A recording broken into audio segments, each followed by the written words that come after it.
Welcome, everybody. We are here with another interview with an incredible, interesting, awesome person. And what we're going to be talking about is something that fits into our team of building systems that will support you in doing your meaningful work and accomplishing your mission. And who's with me today is Soph, who helped me immensely while building such a system for myself. And I would like to introduce her, but maybe you're already Googling her on TED Talks, which you absolutely should. And I don't think I can do a better job than herself. So, Soph, how should I introduce you? You see, putting the pressure Wow, on you. what an interesting way. It's funny because I went to a dinner recently and we can only introduce ourselves with who we are. We couldn't say anything about what we do.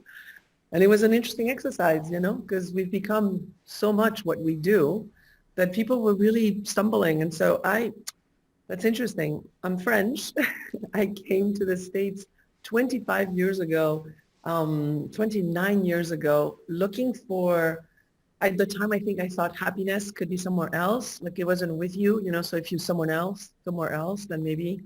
And so I moved in the quest of knowing myself and becoming just more aware. I know it's kind of become a little bit of a jokey term a little bit, but I was really curious, like, what is this beast? Like I could tell that there were powers that I didn't understand and I would want to do something and that not do it.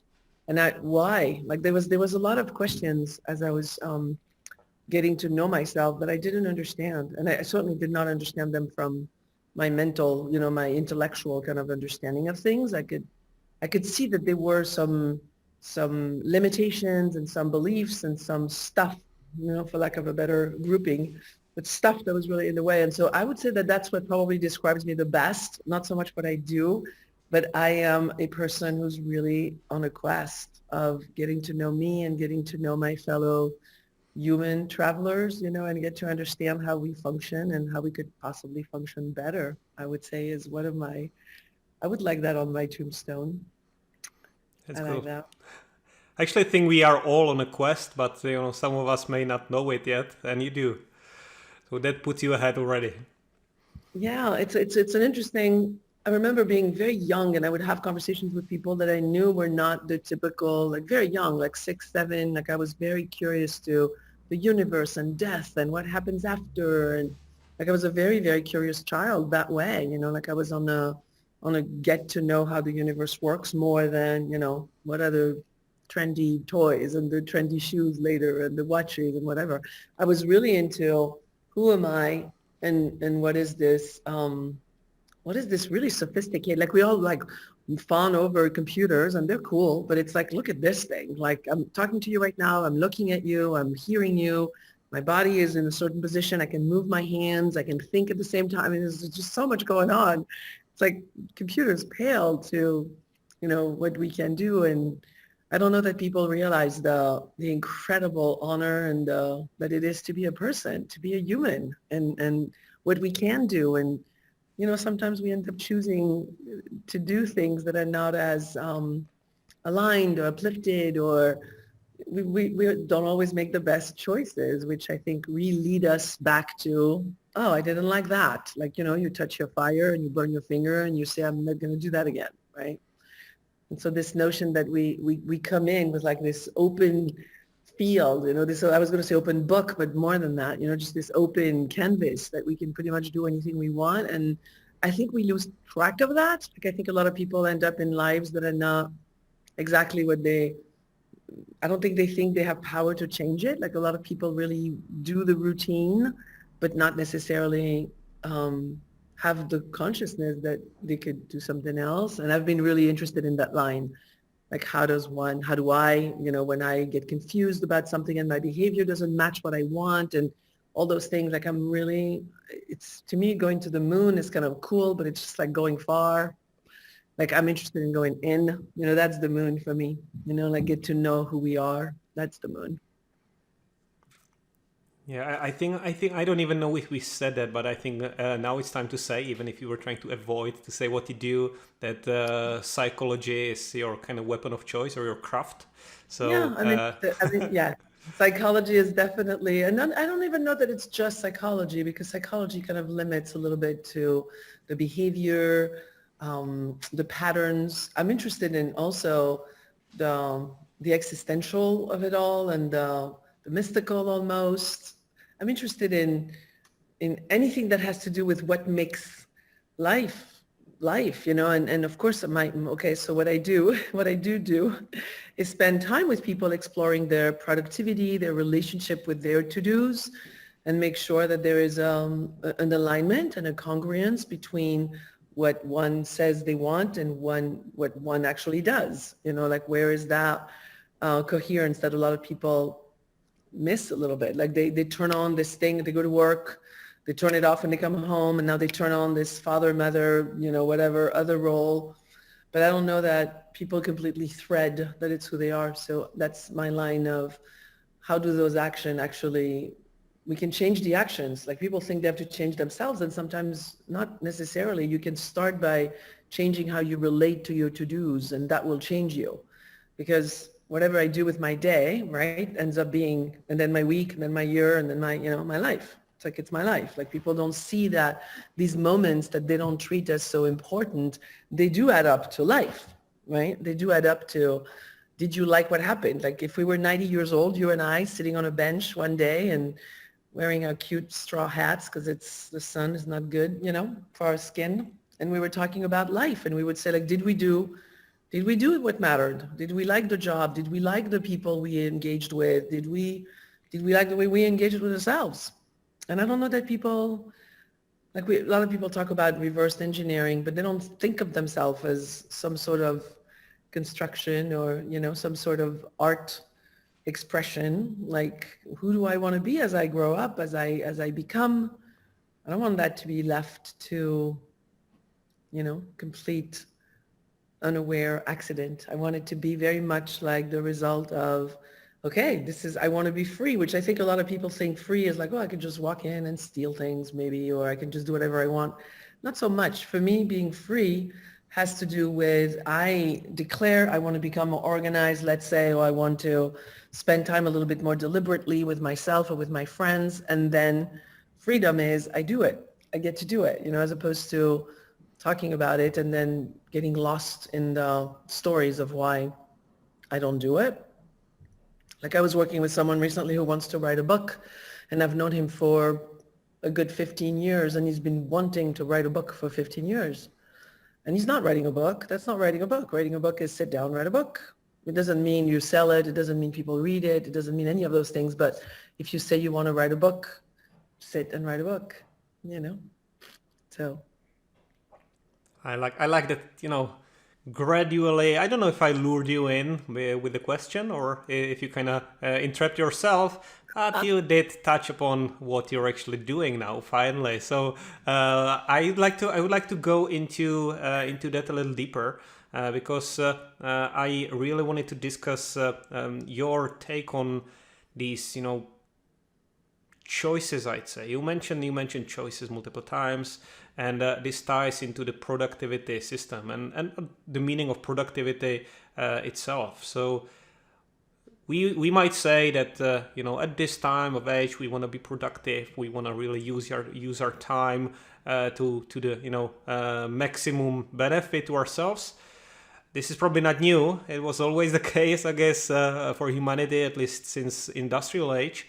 But it's the massive amount of tools that are available and techniques and approaches to this is probably unparalleled.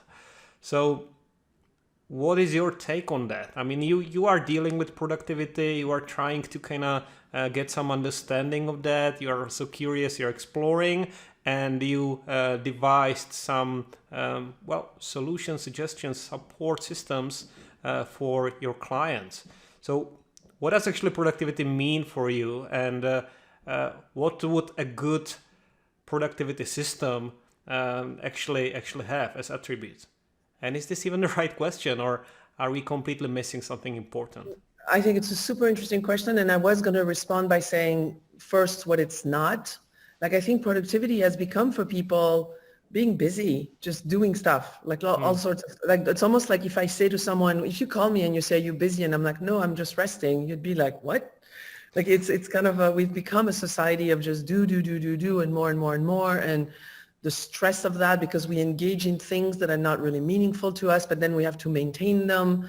But then we tap into something that we're interested in and now we don't have the time to do that. And so we like build these frustrations because we're, spending time in ways that are not fulfilling. So productivity for me has to do with fulfillment. It's like, like if you spend a day doing what's on your system, calendar, whatever project management tool you may use, like when you end that day, do you look back and feel like that was a day that made a difference in your, whatever your words are for that? Like for someone, it may be, I climbed, the mountain I've never climbed before. Or for someone else, it'd be, I was able to sit with my son and listen and be present.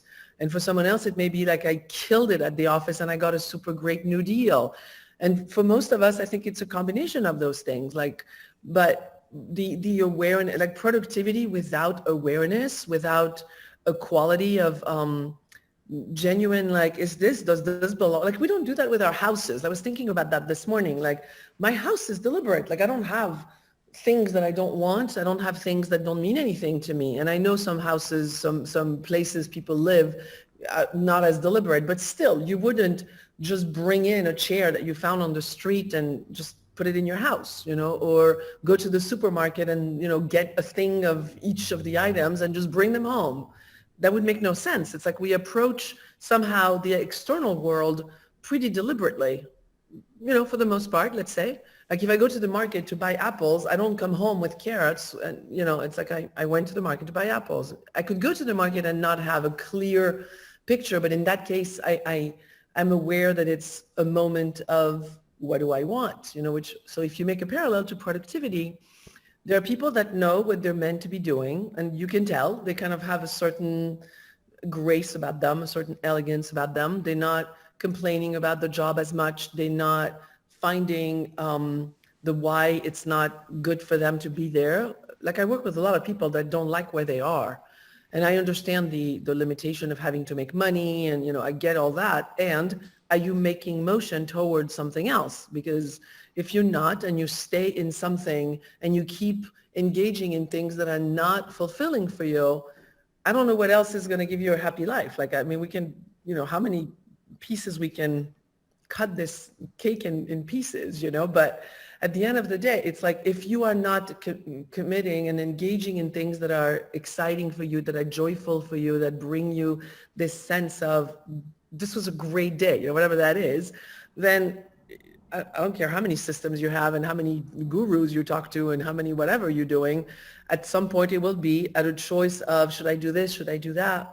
You really need to have awakened your heart enough, your senses, your sensations enough. I think, I mean, I would argue maybe that's not true, but I would argue most humans, we have a sensation that's called, I like this, I don't like this, right? Like it's at the basic instinct, I think we understand that some things we do feel good and some things don't. And maybe we should go back to a little bit of this simplicity because we've developed all these tools and I talk to people that are like the most productive on the planet. And then you ask the very simple question, like, do you love what you do? And, the answer is often like, yeah, 10% of it. And it's like, oh, I just want to cry. 10% you love or 15% you love or 50%, that's what productivity is. To bring it back for me, it's like it's a productivity that's connected to wellness, it's connected to freedom, it's connected to contribution, connection, presence. Because if you don't have that, I don't care how productive you are, I don't think it's going to be very fulfilling. Mm-hmm. Thank you. Yeah, you got me thinking. I did it the wrong way. I had a question in my mind, and I was trying not to forget it. But now I did, and it's a good thing because you brought the conversation someplace else, and I'm sure actually we're gonna land where we need to land. What I wanted Exactly. to say is the why do you think? Or let me rephrase that. You've met a bunch of people who came to you with this problem. So how do I fix my system? How do I become more productive? And you touched upon the meaning of productivity. So is that the question you're asking? What does productivity mean to you? And do you kind of nudge people to redefine it? And what did you learn from people? Like, what do they say productivity is for them, and where are they usually mistaken, or they're on the wrong path, and they're missing this fulfillment? I love your questions. It's funny, you're not taking the usual route, and it's obviously the perfect route. You know, I would say every conversation I have is different. It does resemble, it does start often with a question along the lines of what do you want more of? Maybe what do you want less of? Where is there a gap? Like I'll ask people, if 10 was my life is exactly at where I want it to be and 0 is absolutely not, what's your number? And I often will start with people at a 2 or 3, so they feel pretty far to where they want to be. And we're complex machines, there is the conscious level, I say what I think is true for me, but then there's something happening with all of us that's a bit of an iceberg situation where I see what I see at the top of above the water, but then the really big thing about me is really underwater. And if I don't do some sort of exploration, I'll never know what that is. And so I'll experience myself as someone who does behaviors that are completely directed by something I don't know what that is. And I will find myself, I used to, so my thing, my shtick, my old shtick is food. I was 350, 60, we never know, well, no, because the needle, at the time it was not digital. And so now you see the number, but at the time it was like, like it banged at 350 over there on the right side. And I've lost 200 and some of them. And so the journey for me is similar to productivity, funny enough. It's like what I decide to do with my emotions and my feelings before would have been put food. I just don't want to feel sad. I don't want to feel lonely. I don't want to feel desperate. I don't want to feel like I'm lost. I want to feel like I'm in control, which I don't know where that lie was told to us. Like, what are we controlling? These trees are growing right now. What am I controlling? The wind is blowing. My lungs are breathing. Like whatever's important, I'm not controlling. The gravity that's holding me. Like you and I possibly right now are on each other's side of the planet, and one of us has to be upside down. So something's happening that's, pretty magical to all this, and I don't control any of it. So I think there's already like an illusion that if we control, like if we're very productive and we control our world, to its nth degree, we're not going to feel these difficult feelings that are, called in by chaos. Because the world is chaos. We are chaos. It's pretty chaotic to live a life, where you try to love someone and then you get hurt. And so you kind of retrieve and then you attempt a career and it's not what you thought. And so it's like there's all these choices we're supposed to do. By the way, as children, we're told what to do. So we have no idea how to make a choice because we just keep being directed by these grown things, that tell us they know what they're doing. I would argue that they don't more often than not. And so here we are growing up with people telling us the truth of life. And then it's our turn to make choices, but we've never learned to do that. Our relationship to productivity, our relationship to making a choice, which I think ties in very deeply to productivity. Like my ability to make a decision will really affect what I end up doing. I was working with a team last night actually, and someone had a question and I let them do it because I just wanted to follow, where that would go. It took them 20 minutes at the end of which they still had not made any movement. And so I said, what are we needing for a decision to be made here? And one of them said, well, what is the budget? Yeah, what is the budget? Oh, I know, blah, blah, blah. Okay, what's the timeline? Okay, blah, blah, blah. Great. Like it was done. It was done in seconds. But we are not used to taking a stand because we got hurt when we did. Nobody gave us the confidence to do, to put our face out and risk and, possibly gotten hurt. And so we just learned it's the story of the elephant, right? You've heard the story of the elephant that's attached when it's very little, a baby elephant. It's attached to the wall with a big chain. And the elephant tries and pulls and pulls and pulls. And as the elephant grows, the chain is now a rope and it's now a very thin thing. And the elephant is, the size of the house, but it won't try again. Like it won't try to undo himself from the wall that's not even a wall anymore. It won't try because it learned that it's not necessary to try to free yourself because it won't work, because it didn't work when you were 5. And productivity or whatever that is, had no meaning. Like you were dressed by someone, taken to school by someone, fed by someone, taught stuff that you don't even necessarily care about because you don't even know that you have a choice. And all of that occurs, in our very formative years when there's nothing really in there. And so everything that someone says becomes like, well, that's the way we do that. And then here we are as adults, still haven't really fully learned, how to make a choice, how to enjoy when we do something, how to celebrate other people when they do something that maybe we didn't do, but they came up with a better idea. How do we celebrate that? If I don't know something and I come to you and you teach me, like in school, that was like cheating. So we have to grow up with like relearning all these concepts and all these, are we remotely on topic? This is... Remotely we are, yeah. It's just like, two streams of thoughts now, and but let me just tie it a little bit back to two things that you touched upon. One of them is choices. I'd like to park this one for now, but we'll be back to this. And the other one would be what I'd like to call these productivity systems tools. And what you said, you mentioned the times when you used comfort food to kind of make sure you insulated yourself from the pain you would have felt if you didn't. And we did some work together, so I know that you helped me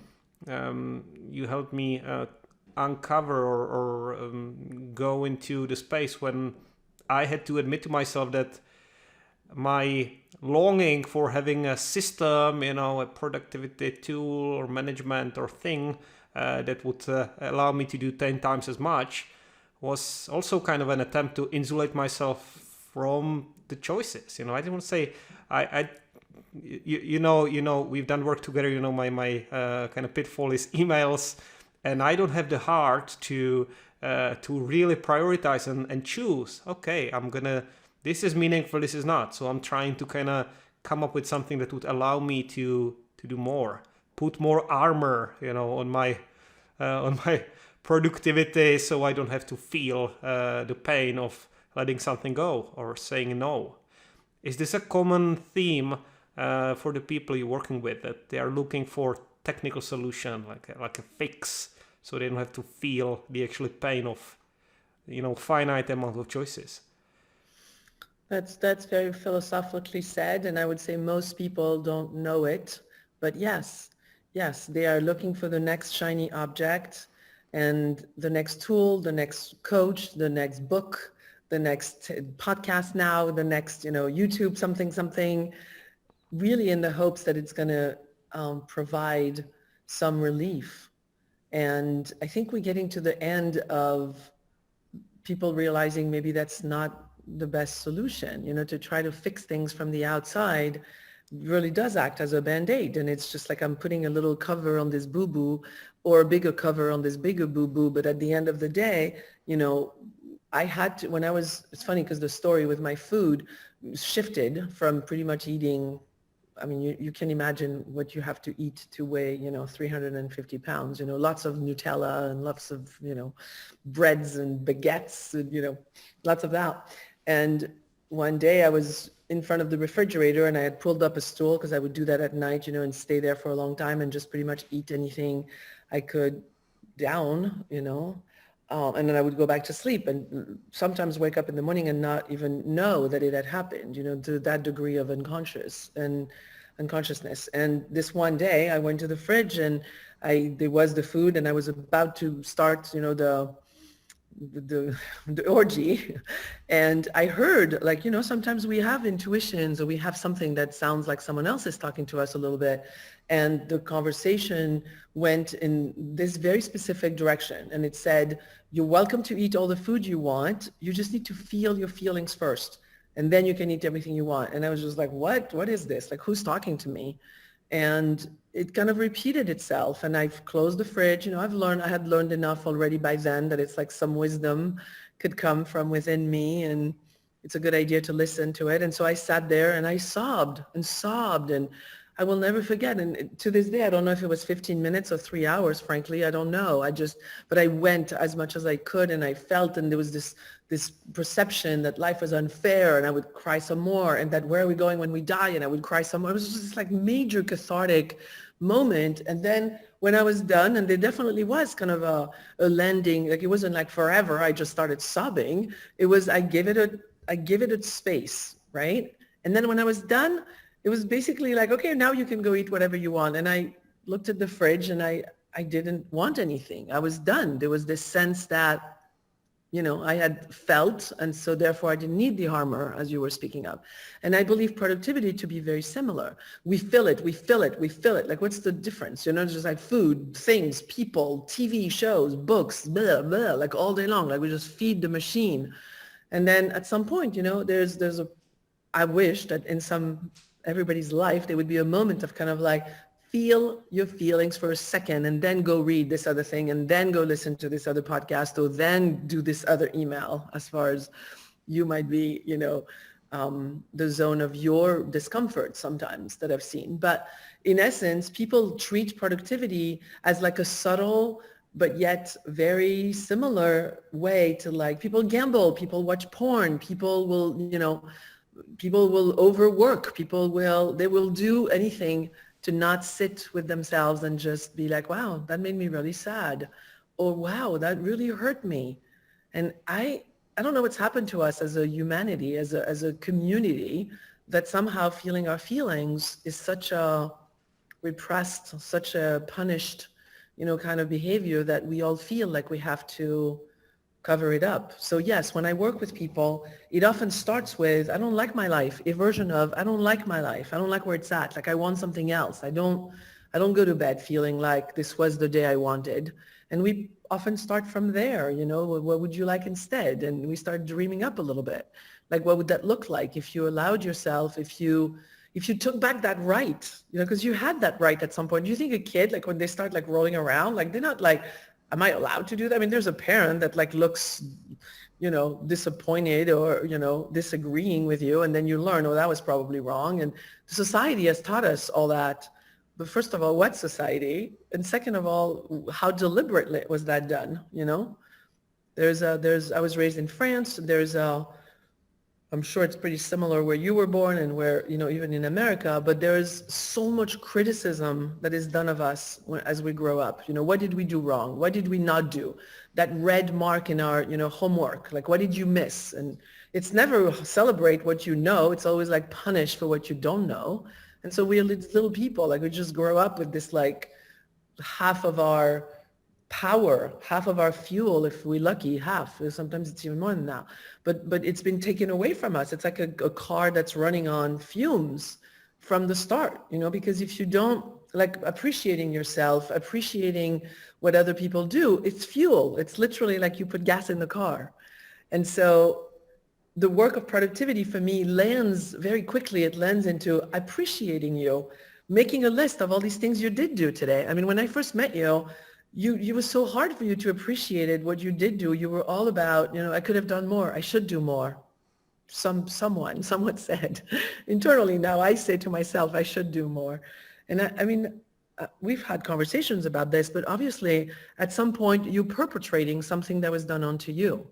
And I think we need to change those tapes. I need I think if I was to, simplify my work, maybe in a few things, that would be one. Like, we need to change those tapes, and instead of being so self-attacking, we need to become self-caring and self-loving and like we all do a lot. Like, to be human right now, we do a lot. Like, I don't care what exactly your circumstances are, but it's like, to be alive is a complicated thing, and that's already a lot.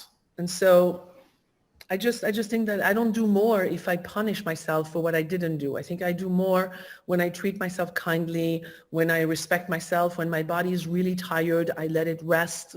I don't do any caffeine or any of those. And friends of mine are always joking, what do you do when you're tired?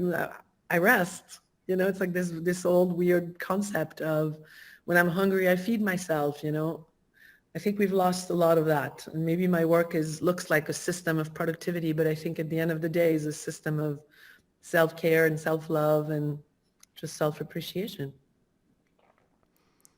Yeah, that's a very very interesting point because I just the other day I was thinking about guilt that I often feel internally, and I'm pretty sure I'm not alone when I'm turning down meeting invitations, and I realized still I'm trying to shift that, but the only legitimate reason I see for myself is a conflicting meeting.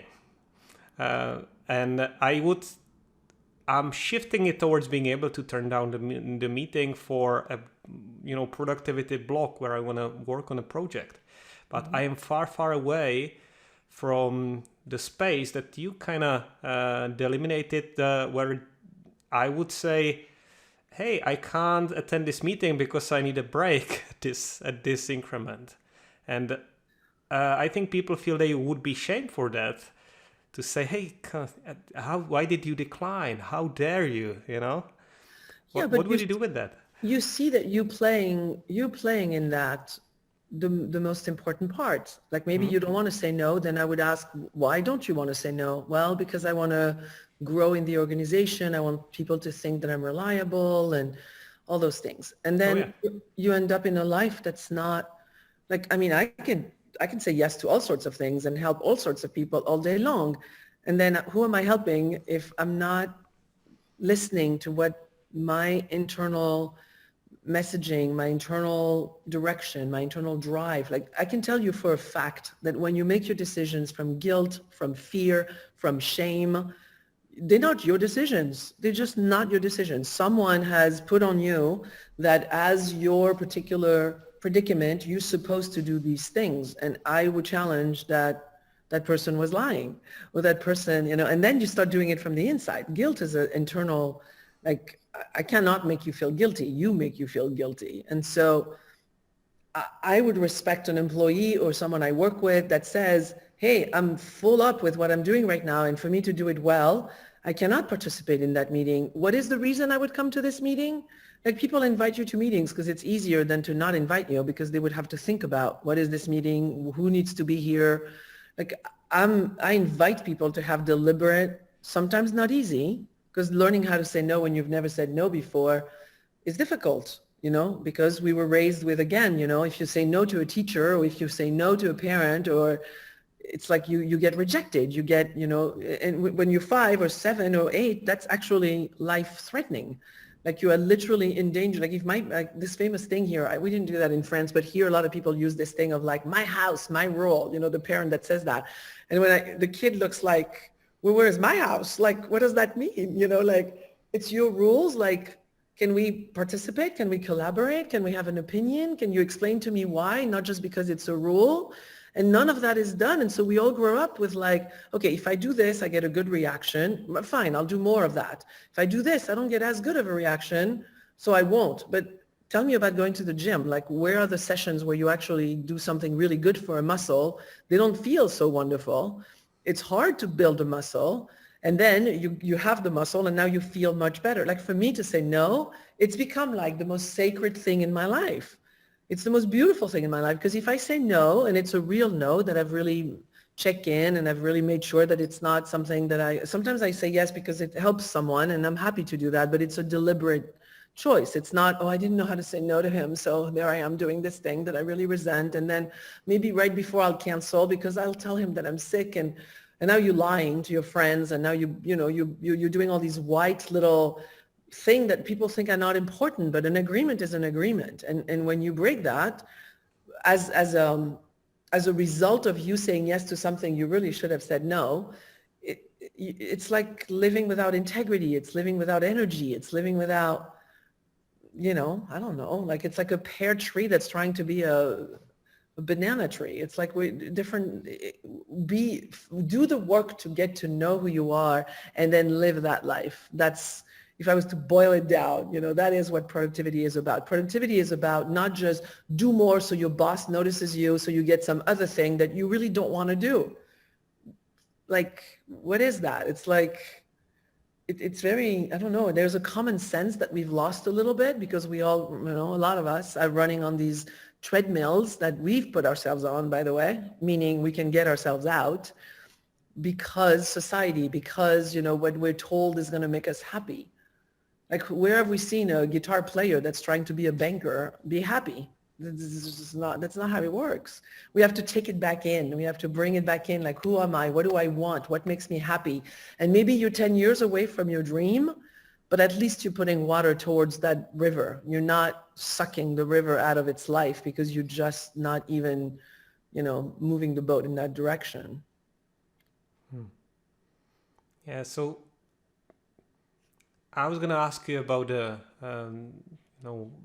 how to say no, but you covered a lot of it. So now something else caught my interest, and it's a big topic for me still, and I think it's kind of eternal question. So you mention on one hand you mention that it's important to kind of feel what is important for me and what my mission is and what actually makes me happy.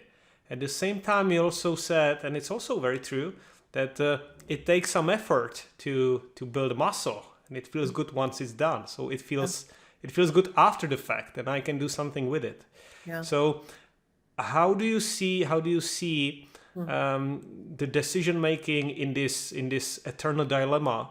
Things that feel good in the moment, and the Snickers bar, Nutella, let's face it, it feels good in a moment, versus the things that will pay the dividend much later down the road. Because it's very easy to be kind to myself, comfort myself, and actually punish myself in the future versus the opposite. What's your take on that? My food is a really good parallel because I started tracking, that's exactly what I did. I started tracking how I felt after doing one choice versus another. So I would choose the Snicker bars. The Snicker bars were not my thing. Nutella really was my thing. So I would down a jar, and I would do that, often. I would just all the way where you put your finger at the bottom, and you're just kind of really going for the last. I would do that often. And when I started awakening this desire to feel better, I would track down, how do I feel after I do that? And I never felt good. I felt like my energy was like totally off the wall.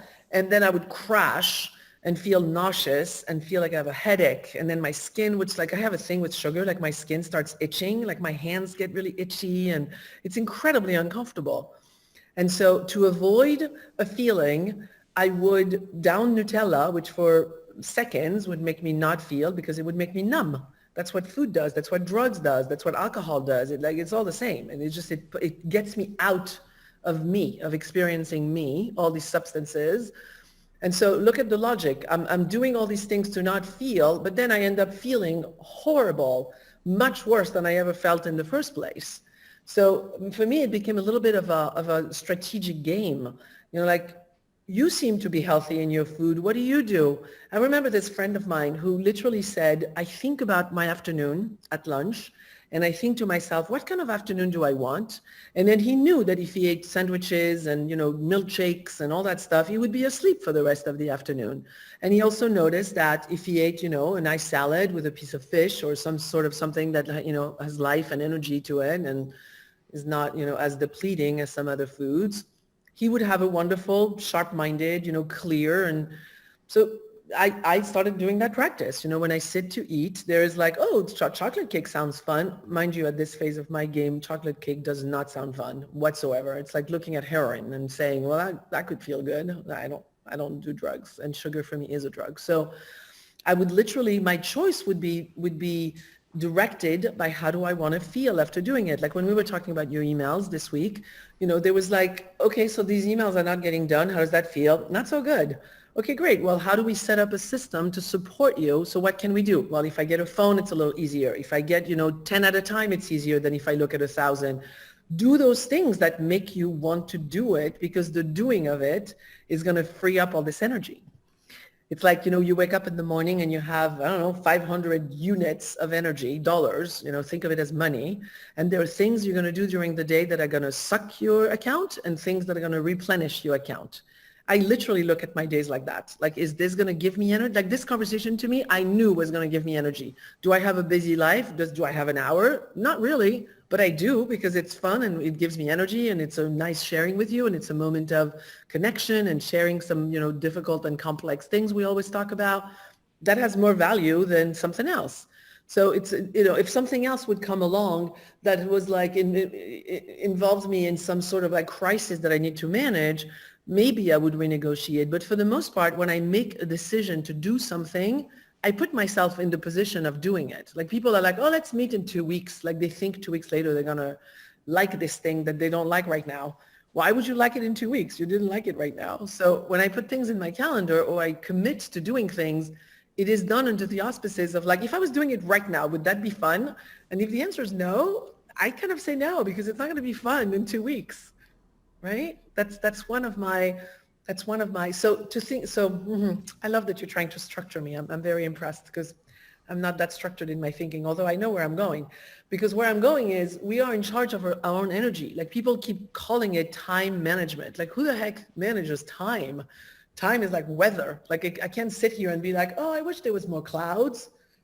I wish I had more time. It's like, this is not happening. We all have 24 hours. And by the way, that's a human construct. Like, not that long ago, we decided we had to put time, for the train. And so we could, meet at the same time for something we all wanted to do. But it's a very recent, it's a very modern kind of concept. Because otherwise they would look at the moon and they'd be like, oh, it's night. It's like, and now it's day. And farmers, they would just do their day according to that. And we are so far from that. Like we've like so much so that we've given ourselves the illusion that we can control time. And we really cannot. What we can control, mind you, is the joy of the moment. Like when I talk to you, I could literally be like, oh my God, it was an hour?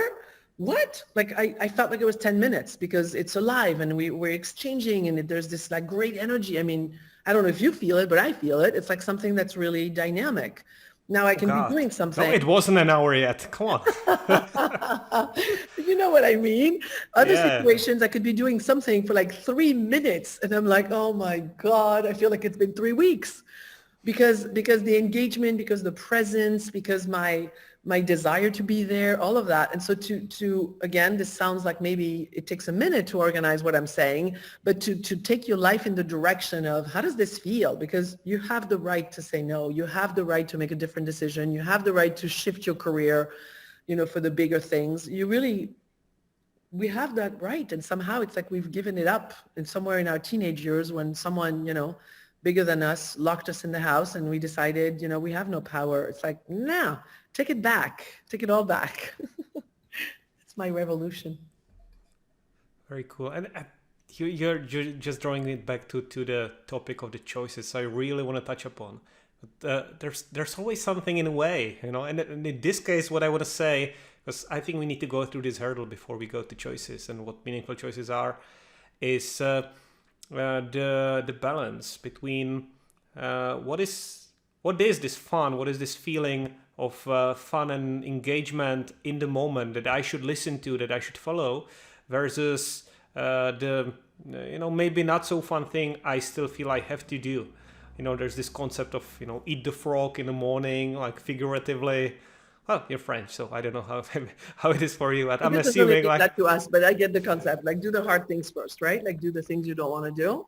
Yeah. So basically, what I mean is any job I could have, unless I'm, really idealistic, will have some elements that I don't like. I mean, the people who are listening could say, "Oh, come on, get real." I mean, it can't be fun all the time. You need to do the laundry. You need to take out the trash. So, listen, am I looking for balance or? If we added 1% of that to our lives, 1%. I'm not like, even if 99% of your life is still the laundry and the to-dos and the have-tos, do 1%.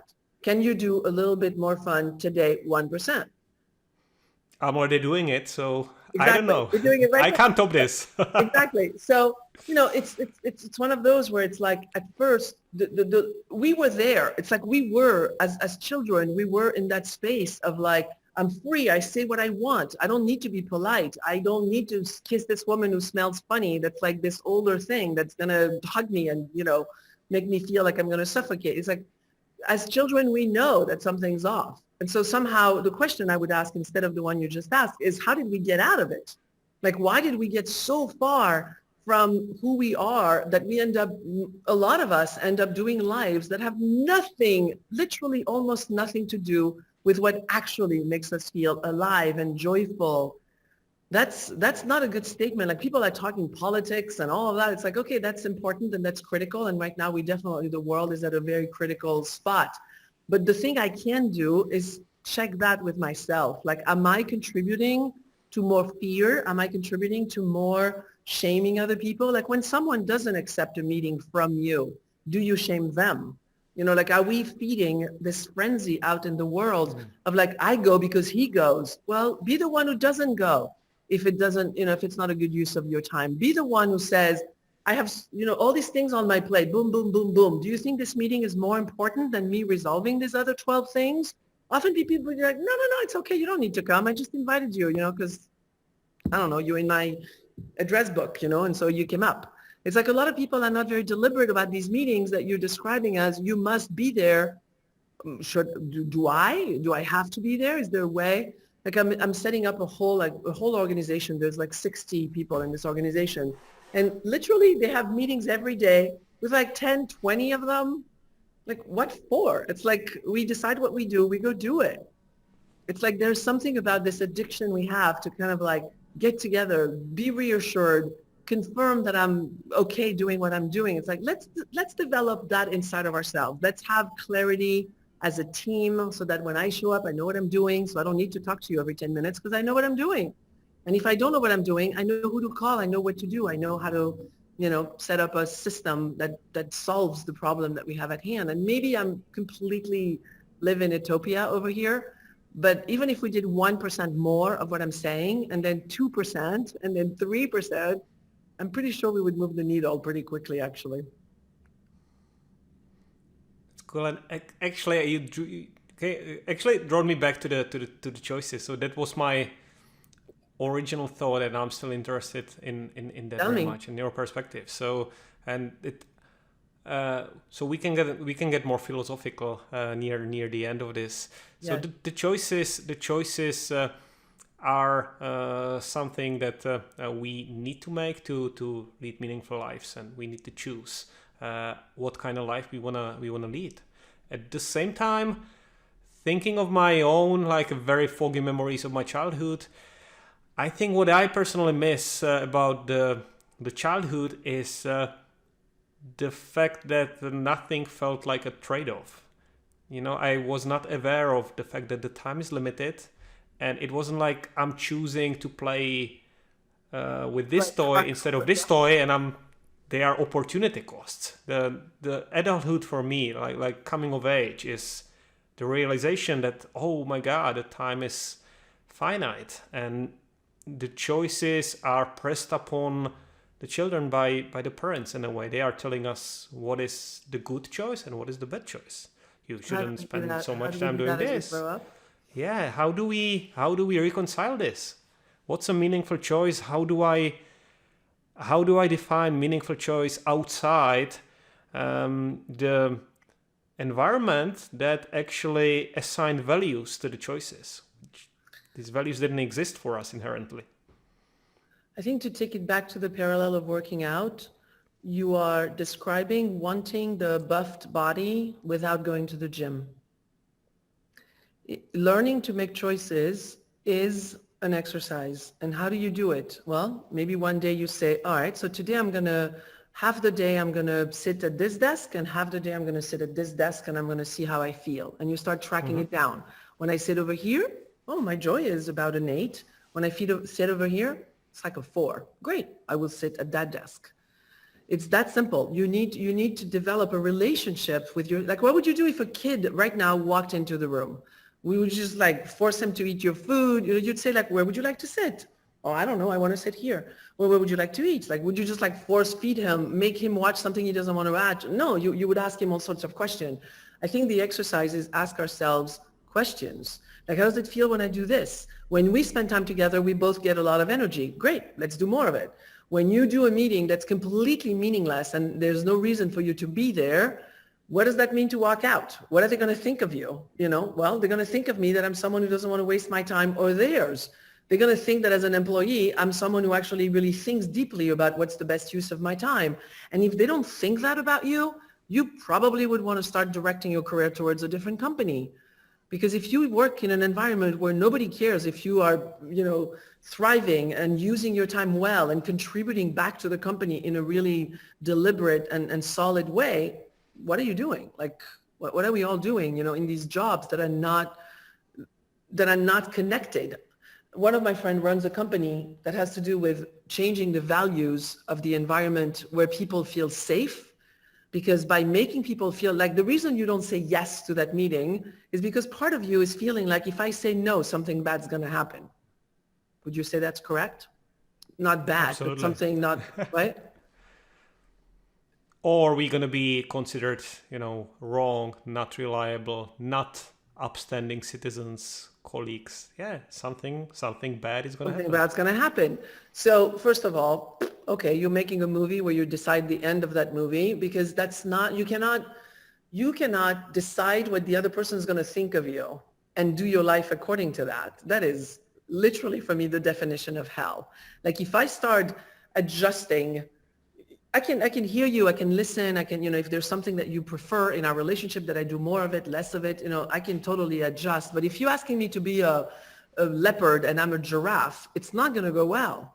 Very quickly, I'm going to be miserable. I'm going to resent you. We're going to start having like, why are you not more of a leopard? I'm like, because I'm a freaking giraffe. Like, why are you? But in order to say that to you, I need to have gone to the gym, quote, and know who I am. Like, am I a giraffe or am I a leopard? Oh, you tell me I'm a leopard. Oh, I guess maybe I'm a leopard. No.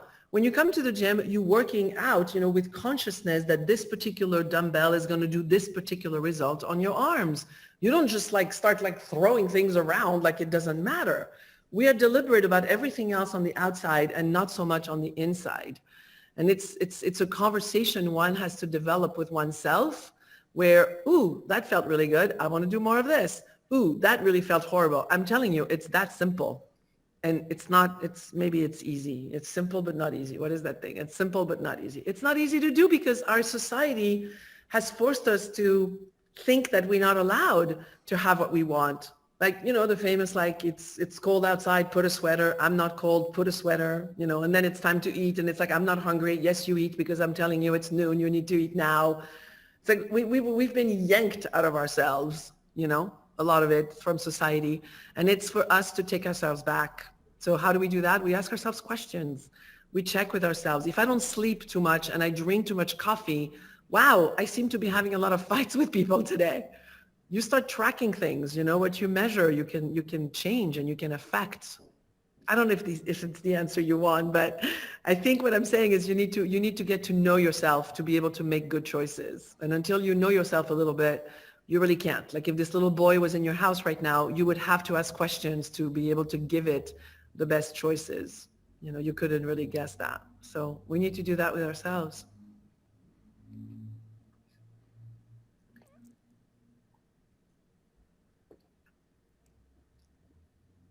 I was gonna ask another question, but I think you closed it in such a pristine and perfect way I want. So thanks for this. This is the call to action for all of you who are watching. Go start trekking and find yourselves. Go ask yourselves questions. Figure out who you are. Yeah. That's Or it. find Soph online and reach out for more of these insights. Thank you. This was one of my favorite conversations. Thank you. Okay, thanks everybody. So this is it.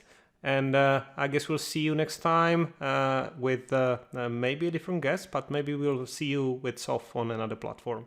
I'll let you know. Always. Thank you. I'm always happy to chat with you. Bye, guys.